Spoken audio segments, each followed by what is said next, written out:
No extraordinary items either. So we'll start the agenda now with item 7, which is our budget process overview, and I'll ask Kylie to open. Good morning, Kylie. Thank you, Madam Chair. Kia ora i te whānau. The process overview report details the 10-year budget process to date and what is required between now and adopting the final 10-year budget in June next year. As a reminder, I'll take you back to late August when we kicked off a series of finance and performance workshops. August was later than we would normally start a 10-year budget process, and this was due to the late adoption of the emergency budget. To date, and including today, we have spent a total of 77 hours of political workshop time. Between September and October, we took you through various topics spanning the council family, which covered both lanes and activities and applied the 4 lenses. We had CCO come in for a strategic conversation in early September, and then again at later workshops to talk about their cost pressures, proposed opportunities and associated risks. Local board chairs were invited to most of the workshops, and informal feedback was presented to you on the 11th of November. Local boards have now all adopted their local content for consultation. Audit and Risk Committee also play a part in this process and receive updates at various points throughout the year, particularly around risks, assumptions and controls in place, and are key in oversight and assurance. The other reports on the agenda today are seeking consideration and decisions on consultation items only. These decisions allow staff to produce a consultation document and supporting information. We will then work closely with Audit New Zealand throughout January to ensure these documents are fit for purpose, which is ultimately engaging with our communities. These products, which include the feedback form, along with the communication and engagement approach, will be presented to the Finance and Performance Committee at a workshop on the 10th of February, ahead of the meeting on the 18th of February seeking formal adoption. Public consultation will then run from the 22nd of February through to the 22nd of March, and we will present the feedback to you from the consultation on the 21st of April. And this will include feedback received on the Tupuna Maunga Draft Operational Plan. Over the course of late April and May, there are workshops to discuss budget options and implications, and local boards have the opportunity to provide input on regional issues. You will be asked to make final decisions in late May, which will allow staff to produce the final documents, and again, a final review by Audit New Zealand, and then adoption for the 10-year budget 2021-2031 is scheduled for the 29th of June 2021. Kia ora. Happy to answer any questions. Kia ora, thank you, Kylie. Questions to Kylie? Ross, did you want to add anything to that? No. Questions for Kylie? Councillor Darby. Thank you. So I'm going to be posing this question probably in other stages as well. So in the context and the process, at what stage did we thoroughly investigate a new, what we termed initially in discussions, a body of work that was to come that I'm not aware did come, which was termed New Revenue Workstream?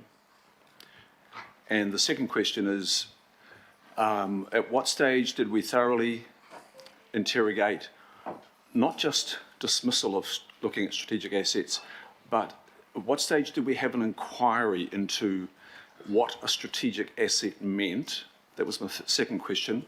And my third question is, at what stage did we further contemplate the work that the Director of Strategy presented in about 10 minutes on the strategic response to COVID?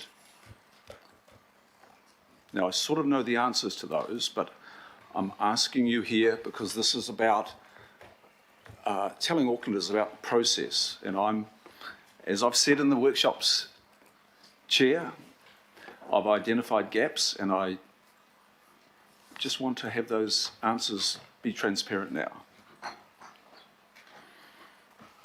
Ross, do you want to answer that? Yep, I'll have a go at answering that. So we had, as Kai says, a series of workshops since August. There was some point, I think it was late August, where the opening introduction workshop, and then shortly after, I think early September, we had a workshop on funding levers and investment levels. So and at that point, we kind of broadly looked at what are the full range of options council has at its disposal in terms of assets, rates, investment levels, and the like. So our process was to set out here is the broad range of things we could look at, and then seek feedback and direction from that workshop about what are the things you wanted us to explore throughout the rest of the workshop series. You know, we didn't get a clear steer from that early workshop that more work was required, that you wanted us to bring back detailed work. So we take direction from the workshop about how we develop the work program and what information and advice we provide in subsequent workshops. So we've, throughout the process, staff have stood ready to provide whatever advice that you seek through the direction. But that's the process that we've followed. So look, I contend that. I don't think I need to go into it, Madam Chair, but you said everything was on the table and there was to be a new revenue work stream. We never saw that. So the other question about how we engaged in our strategic response to COVID and anticipated a different world that we were planning for in this long-term plan. So I think our key focus on that has been through the strategic lenses that we applied. So one of those was around the recovery lens. So thinking about how, as we look across all of the different key decisions and lanes for the LTP and across all their activities, we've asked everyone to think about, well, what can people do, and what are the impact of different choices on COVID recovery and how we respond. We've had a lot of, as we've talked through the various CCOs and council departments, people have talked about some of the trends that they've seen, how it affects their budgets. So for Auckland Transport, for example, looking at working from home trends and things like that. So we've asked people to think about what they can do to support recovery and think about the impact of COVID on their business. So I guess I'd say that strategic kind of response to COVID and supporting recovery has kind of been embedded throughout. Yeah, and on that, I know that the strategic lens was limited, and the executive leadership team decided not to proceed with any of that work. And in terms of the third question about where did we delve into, really meaningfully lean into understanding what our big strategic assets are, what they deliver for us, and what is our blueprint for understanding how those assets support us going forward. Where did we do that? So we haven't delved into that kind of detail. We haven't had the direction from the workshops to dive into lots of detail and bring lots of information forward.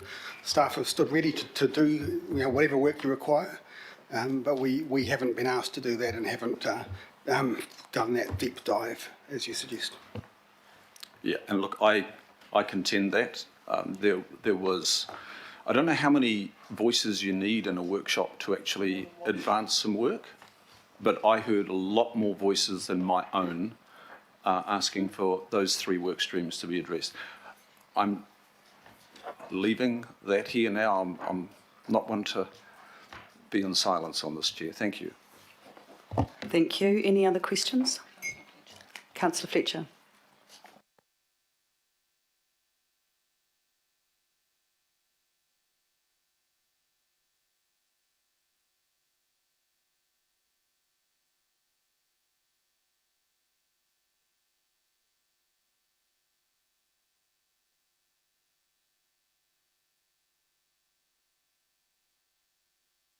Can we have the mic, please, Councillor? We have approximately 40% of our revenue coming from rates.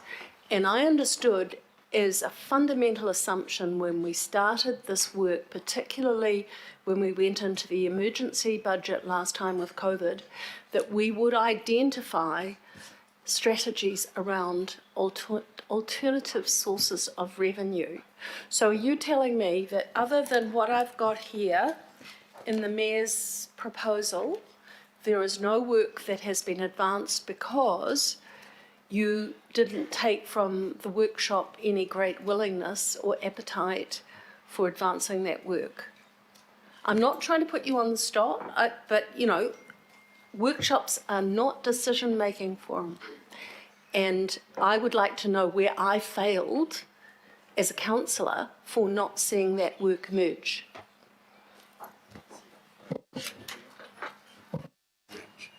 Madam Chair, Madam Speaker, I'm going back a few years. Oh, thanks, sorry. I'm sorry to interrupt, Councillor. Look, I sent out to every councillor a questionnaire asking them what their views were on a number of issues, because I thought that was important to know. If only a small minority of councillors want a whole lot of work done on an area and it's not going to advance, frankly, that's putting more pressure on our staff who have already put countless hours of hard work into this. On the issue that Councillor Darby and I think Councillor Fletcher are referring to, the sale of strategic assets, of 16 replies that I've had, written or verbal, a quarter were interested in pursuing that particular outcome. A quarter. 3/4 weren't. And I think then to require of our staff to put hours of work into something that 3/4 of councillors say they don't want to do would have been a waste of their time. So I don't think it's fair to say to our officers that they haven't done what was asked of them, because I went out and asked all of you individually, and that was the reply I got. Thank you. My question didn't relate specifically to the sale of strategic assets. My question is centred around contestability and the desire to understand the plethora of options and what they might be in terms of identifying alternative sources of revenue. It would appear that we don't intend to advance this today, but I would like to know how, because I've turned up to every single workshop, and that hasn't been easy at times, but I have tried to come along and participate. I did not participate in your survey because I felt we were participating in the workshops. This is the first time that we have had a formal opportunity today to actually traverse this. I believe that we do need to find a work stream that will identify alternative sources of revenue. So, Madam Chair, I seek your guidance on this. You're the Chair of Finance. You know that I've been at all of these workshops. You know that this is an issue that is very important to me. So I'll start. I suppose I've asked everybody in the workshop for guidance and around work streams.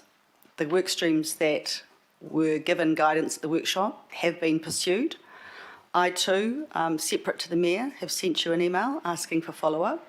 So I think it's a bit hard now to ask where that has been when after 77 hours and countless opportunities, there has been for all of you to ask for work that it sort of come up now. So I sort of stand by where we've got to as a process.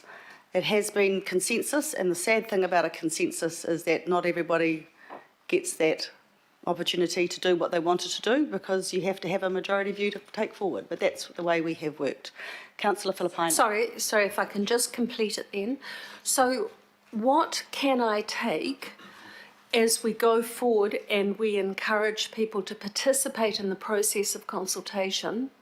Should members of the public want to raise any of the issues around identifying alternative sources of revenue, will that be taken into account, or will that not be taken into account in terms of consultation? Councillor, as always, there are open sections of the consultation document where people can add their views and comments on issues that might not be directly canvassed in the limited number of questions that we can actually ask. So we'll obviously look at everything that people forward to us in terms of their thoughts and their ideas. of course, the irony of the situation we're in at the moment is that because we have for many years, and quite rightly, sought alternative sources of revenue, 63%, I think, of our revenue coming from non-rates sources, that's partly why we have a challenge in front of us because of COVID-19, because it's not the rates revenue that we've lost, it's the non-rates revenue. That's where the $1 million have come from. Councillor Filipino. Thank you, Chair. Just a question to you, Ross. How long have you been working with Council, with the finance team? I guess... You dare say too long. I guess all up with Auckland Council and Auckland City beforehand, 15 years in local government in total. And in the Auckland Council term, have you ever had, and you used the word direction, have you ever had a workshop give you a direction to look at our strategic assets?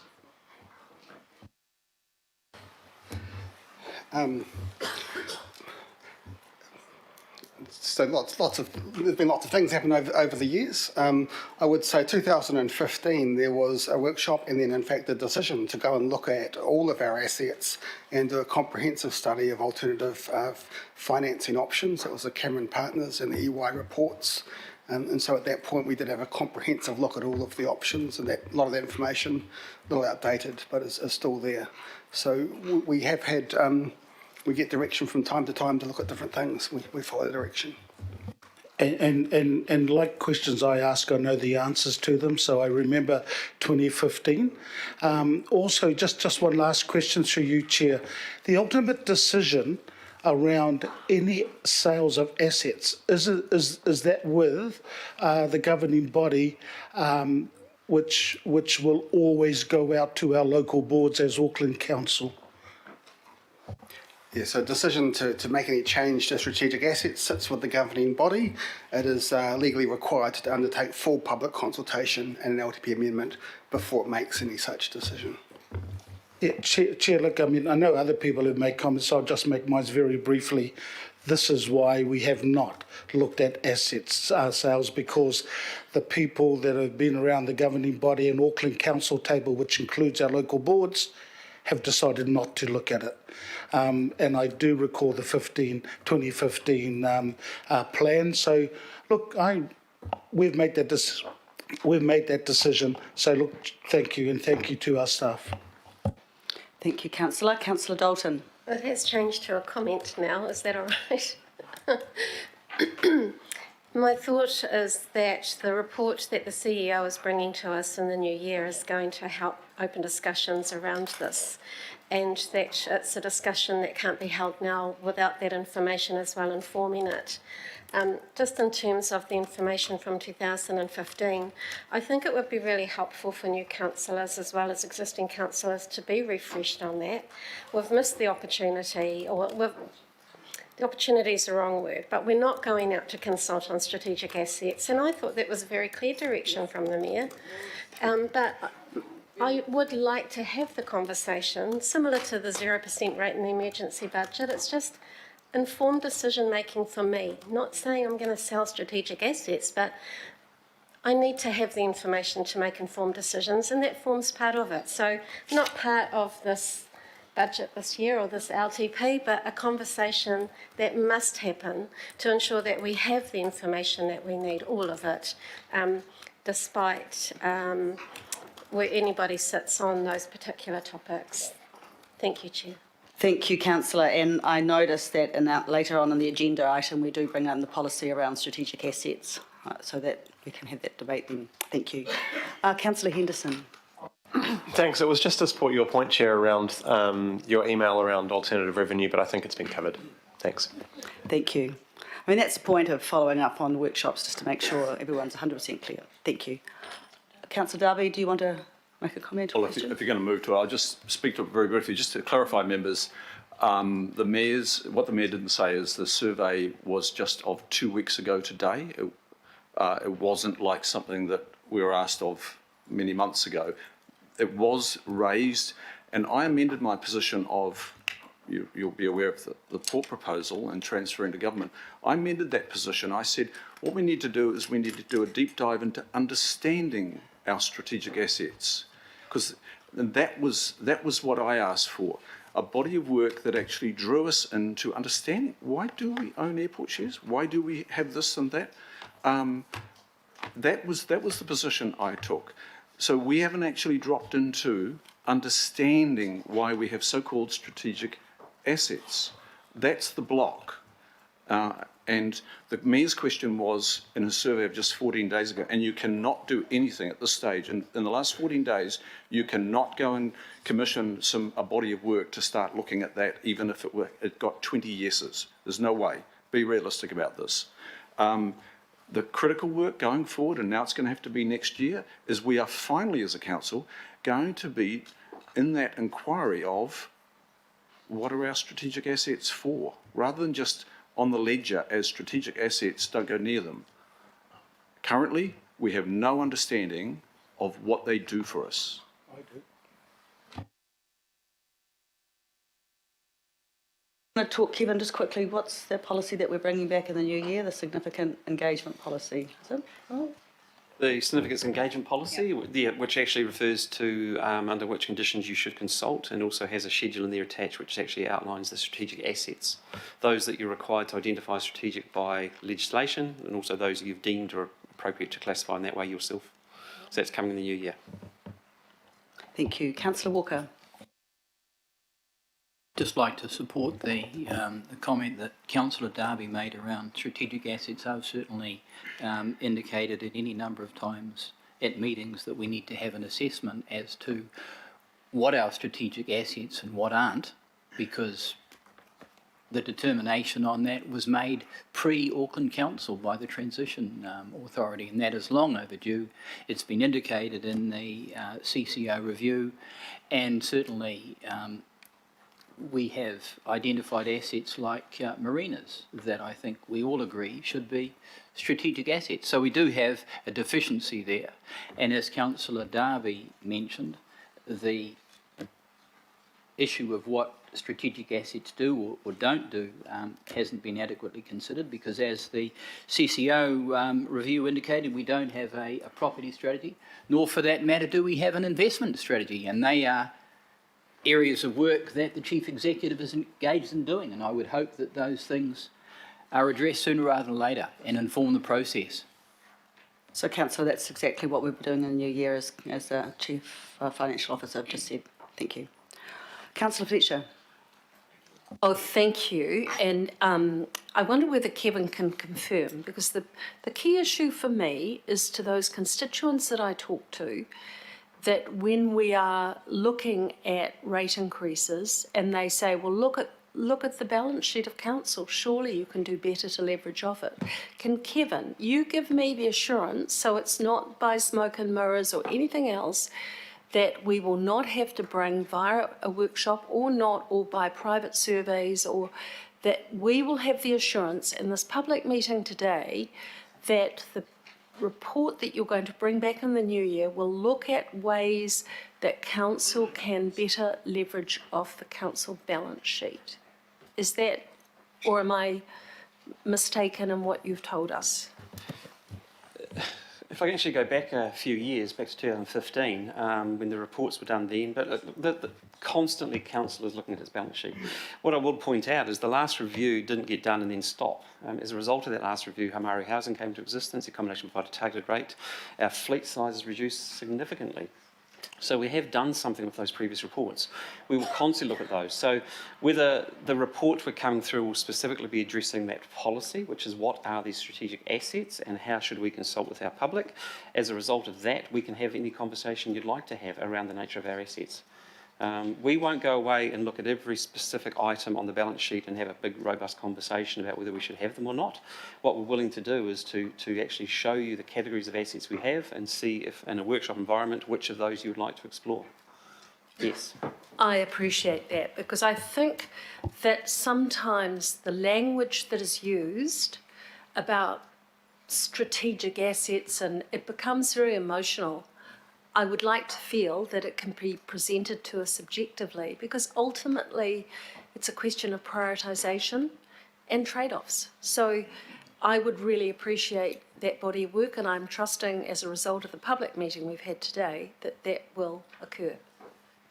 And if I could just add to that, you've already seen a start of that in some of the presentations we've had around asset recycling, where we've talked about the service versus the non-service assets and those sort of conversations. So that categorisation you're talking about to remove some of the emotion, yes. You just clarified that was always going to happen in the new year. It wasn't as a result of just today. That work's been planned to happen in the new year. Councillor Filipaina. Chair, I wasn't going to say anything, but then when I heard the words, our staff haven't really come back to us, when in fact they have. When I hear people say smokes and mirrors, that implies that people are lying, which I know it doesn't happen, and that may not be the implication. But I think for us, I just want to acknowledge our staff in regards to not only this long-term plan, but the previous long-term plans around Auckland Council, because we have always given the direction to them for them to bring back the work to us. So when I hear terms like that being mentioned, I get a wee bit concerned, because I have total faith, and I have no doubt at all that people around this table have total faith in regards to the information that we receive back as a result of our direction to them. So I just needed to make that comment. So thank you, Chair. Thank you, Councillor. With no further questions, I will move the recommendation. This has got a slight Chair's amendment outlining the process and to what's in your papers. Do I have a seconder, Deputy? Yeah. Thank you. All those in favour say aye. Aye. Against? Carried. Kylie and Ross, I just want to say thank you. You've done an outstanding job, both of you, taking us through this process. Thank you very much.